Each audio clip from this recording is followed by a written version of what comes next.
Good evening. The date is Saturday, February 7th, 2026. You're listening to the Cyber Domain Regional Brief.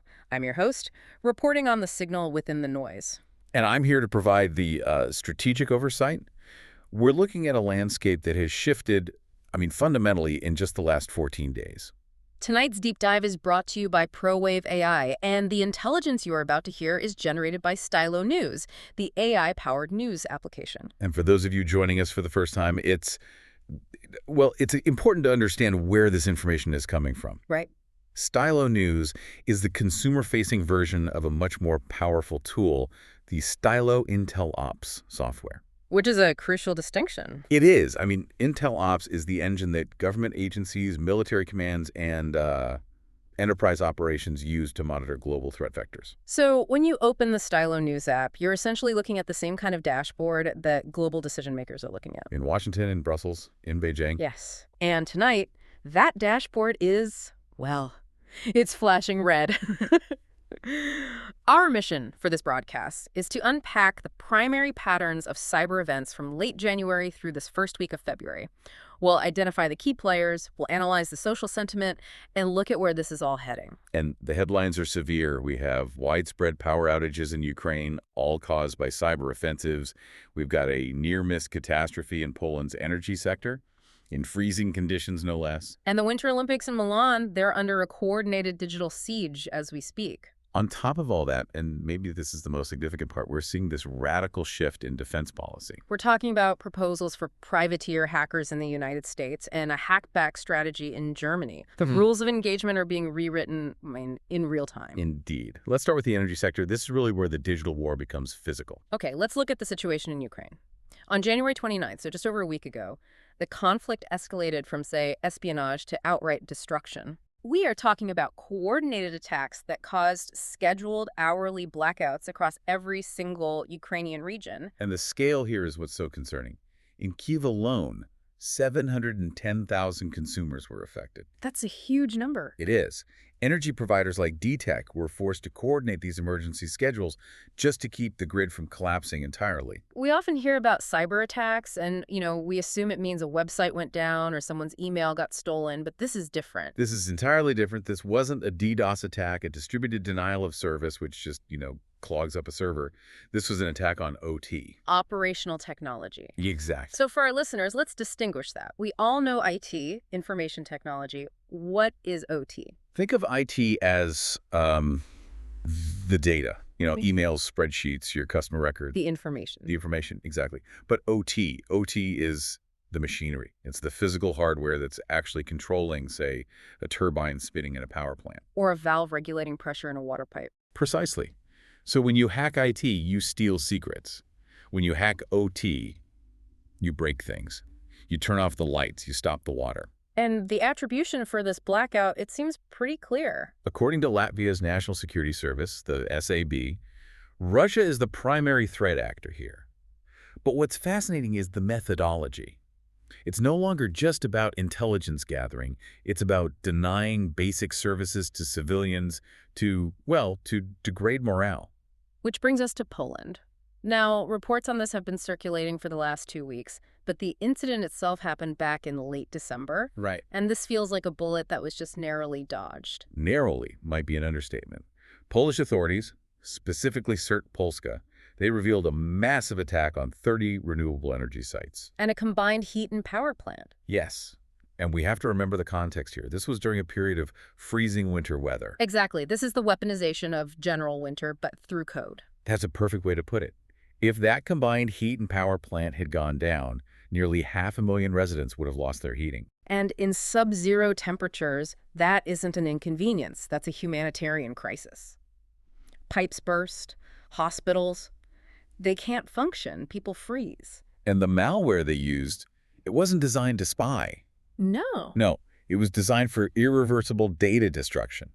They wanted to brick the systems. Meaning what exactly? Meaning you turn the controller into a brick, it becomes a useless piece of plastic and silicon. You can't just reboot it or wipe the virus. You have to physically replace the hardware. You have to physically go to the site, unscrew the panel, and replace it.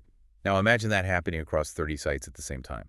Poland would have been in the dark for weeks, not hours. That's a chilling thought. So Polish authorities are pointing the finger at Russian FSB-linked groups, Berserk Bear and Dragonfly. Correct. And on top of that, independent analysis from ESET found traces of Sandworm, which is a GRU-linked group. So you have multiple advanced threat groups all converging on one target. Poland described itself as being close to a blackout. That is a very thin line. A thin line between a cyber incident and a national disaster. Okay, let's move from the energy grid to the global stage. We are one day into the 2026 Winter Olympics in Milan and Cortina d'Ampezzo. The opening ceremonies were just yesterday. Right. But the digital battle began days before the torch even arrived. It did. On February 4th and 5th, Italian intelligence thwarted a, a pretty significant wave of attacks. The targets were the Ministry of Foreign Affairs, Including their embassy in D.C. including the embassy in Washington and the Olympic venues and hotels themselves, And the group claiming responsibility is NANAIM 057. a Russia-affiliated group. And their stated motivation was explicitly political. They accused Italy of supporting what they called Ukrainian terrorists. It's classic hybrid warfare, isn't it? Using a sporting event to make a geopolitical point. Absolutely.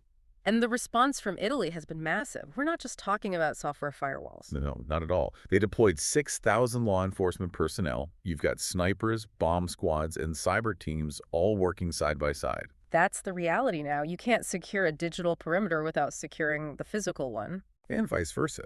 I mean, think about it. If a hacker disables the turnstiles at a stadium, you create a physical crush risk. If they cut the power to the lights during a skating event, athletes get hurt. And it wasn't just Italy that was targeted. No. The Austrian Olympic Committee's site was taken offline by the same group, NANAIM 057. And Anonymous reportedly targeted German delegation portals. It's a free-for-all. It's just such a stark contrast to the sentiment from Italian President Sergio Mattarella. He called for an Olympic truce. A noble sentiment. It harkens back to antiquity. But the data suggests that truce was not honored in the cyber domain. If anything, it seems like these high-visibility events are now prime targets. They're the biggest stage in the world. If you're a hacker and you want to demonstrate your capability, that is where you go. All right, let's pivot to the response, because what we're seeing in the last 2 weeks isn't just defense, it's a shift toward offense. The thinking is changing from how do we block them to how do we hurt them back? And Germany is making some very loud moves here. They are. The German Interior Minister, Alexander Dobrindt, is pushing for a proactive cyber defense. The term they're using is hackback.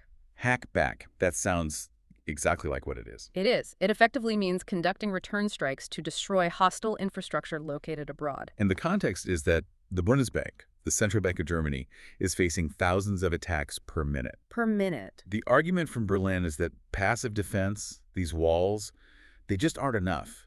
You need to go out and dismantle the cannon that's firing at you. But surely that's a legal minefield. I mean, if a Russian hacker is routing their attack through a server in, say, France, and Germany destroys that server, hasn't Germany just attacked a NATO ally? That is the constitutional nightmare. Who authorizes a strike on a server in a neutral country that's been hijacked? Is it the military? Intelligence agency? It's incredibly difficult to be 100% sure who is actually attacking you in real time. And Germany is grappling with that, with attribution and the separation of powers. But despite the legal hurdles, the political will to do it is growing. We're seeing that. On January 30th, Germany and Israel conducted Blue Horizon, their first joint defense exercise. They were using Israel's Cyberdome system. We're seeing this sharing of AI-driven detection tech between nations. Now, if Germany's hackback proposal is controversial, the proposal coming out of the United States Congress might just be revolutionary. We're talking about letters of marque. This is a fascinating historical callback. Congressman David Schweikert has proposed a bill that would essentially authorize private cybersecurity firms to hunt down foreign cybercriminals. And for anyone not up on their 17th century history, letters of marque were, what, a license to be a pirate? Essentially, yes. Back in the age of sail, if the Navy couldn't catch a pirate, the government would issue a letter of marque to a private ship captain. It said, you are authorized to attack this enemy, and you can keep a portion of what you capture. It legalized piracy as long as it was directed at the nation's enemies. So Schweikert wants to apply this to the internet. The proposal targets scam farms specifically, but the broader implication is the privatization of cyber war. Instead of the U.S. military responding, you issue a license to a private company, a digital mercenary, to go into a foreign network and shut it down. The digitization of the privateer, I guess it solves a resource problem for the government? It solves a resource problem, but it creates an accountability crisis. In the 17th century, privateers often went rogue and attacked neutral ships. So in the 21st century, if a private U.S. company hacks a server in another country and accidentally shuts down a hospital connected to that same grid, who's responsible? Is it the company? Or is it the U.S. government that gave them a license? It just blurs the line between state action and private action. It's a high-risk, high-reward strategy. While the superpowers debate legalizing hackers, we've seen some distinct anomalies. Our man bites dog segment. Yes, the breach of North Korea's own military cyber units. This was unexpected. We always hear about North Korea hacking others. Exactly. Banks, crypto exchanges, movie studios. But in this case, external hackers managed to breach the internal security of the North Korean operatives. They didn't just steal files, did they? No. They accessed the webcam footage of the North Korean hackers themselves. So we're literally watching the watchers. We are. And it exposes a critical fact we often forget. Even state-sponsored actors can have poor internal security. They're so focused on offense, they neglect their own defense. No one is invulnerable. And looking at infrastructure risks in Asia, South Korea's white hat hackers proved a dangerous point about electric vehicles. This is a story that every EV owner really needs to hear. The SK Shielders EQST team demonstrated that EV chargers could be hacked. Now, most people might think, so what? I get free charging. Well, the charging just stops. Right, but the risk is much higher. They showed that the charger could be used as a gateway because these chargers are connected to the central management system of the grid. A hacker can use the car charger to pivot into the national power grid itself. Precisely. As we electrify our transport, we're plugging in millions of new, potentially insecure entry points into our critical infrastructure. If you have a million EV chargers, you could have a million backdoors. We're also seeing a disparity in the developing world. In Pakistan, we've seen massive breaches in the tax and ID databases. That seems to be a case of insider negligence and a lack of data laws. But on the other hand, we should highlight Ghana. Minister Samuel Nartey George has been praised for significantly reducing scam cases through coordinated government action. So it shows that governance matters just as much as technology. Right. You don't always need a cyberdome. Sometimes you just need good policy. Speaking of good policy, let's look at who's getting it right. The rise of regulation and resilience. Montenegro is a name that keeps coming up. Montenegro is the comeback story of the decade. After those devastating attacks in 2022 that practically shut down their government, they've leapfrogged about 10 years in cyber posture. They're now positioning themselves as a digital stability hub for the whole Balkan region. And in Central Europe, Slovakia and the Czech Republic are moving fast. Both have passed aggressive new strategies for the 2026 to 2030 period. They're not waiting for the next attack to legislate. Over in the United States, CISA has a new mandate: retire legacy tech. This is so long overdue. Yeah. Legacy tech is just hardware or software that's so old the manufacturer doesn't support it anymore. It doesn't get security updates. It's like leaving your front door open because the lock is broken and they don't make the key anymore. That's the perfect analogy. The mandate says if it doesn't receive security updates, you cannot use it in a federal agency. It forces them to ditch old equipment. Russia is also cracking down internally. The central bank there is moving to hold bank managers personally liable for cybersecurity failures. Now, that is a strong incentive. If your negligence leads to a breach, it's your neck on the line, personally. It changes the calculus from it's an IT problem to it's my problem. And finally, Switzerland. Famous for neutrality, but not on cyber defense. They are hiking their defense budget to 31 billion Swiss francs by 2028, a massive increase. They recognize that in the age of cyber espionage, neutrality offers zero protection. So looking at all these pieces, the energy wars, the Olympic siege, the policy shifts, what's the future outlook? Israel's National Cyber Directorate Chief Yossi Karati put it bluntly this week. We are heading toward an AI-driven cyber war. Meaning AI attacking AI. It all comes down to speed. Right now, a human hacker types code, probes a network, waits, tries again. An AI agent can do that thousands of times a second. The speed of attacks is becoming too fast for humans to counter. So the defense has to be AI as well. It has to be. You'll have offensive AI agents probing defenses and defensive AI agents patching holes in real time. It's a machine speed conflict. Humans set the strategy, but the algorithms fight the battle. And it's not just on the ground. No. We saw the hack of Iran's state broadcaster, and we've seen warnings from South Korea about 6G and satellite infrastructure. The next battlefield is in orbit. Hack the satellite, you control the information flow for an entire region. So if we synthesize this for our listeners, what's the big picture here? We're seeing two fundamental shifts. First, a move from theft to kinetic impact. It's not about stealing credit card numbers anymore.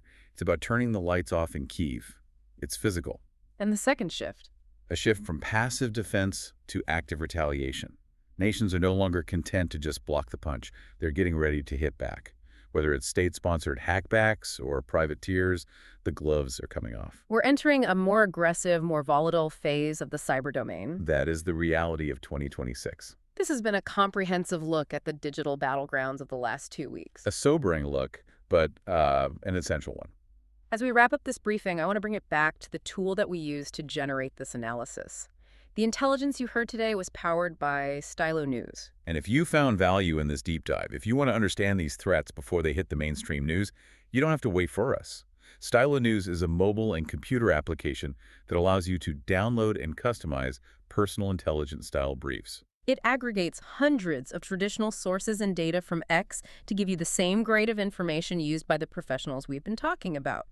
You can get AI-powered news on demand at www.stylonews.com. It's a powerful tool for cutting through the noise. Thank you for listening to The Deep Dive. We really appreciate you spending your time with us to understand these complex issues. And if there's a specific topic you want us to cover, please let us know. And of course, make sure to follow Stylo News on your favorite social media platforms. We leave you tonight with one final thought to mull over regarding that U.S. proposal for letters of marque. It's really a question of accountability. If we truly privatize cyber war, and a private company makes a coding error that shuts down a hospital or a power grid in a neutral nation, who do we blame? The mercenary who pressed the key, or the government that signed the license. Something to think about. Until next time, stay informed and stay secure. Good night.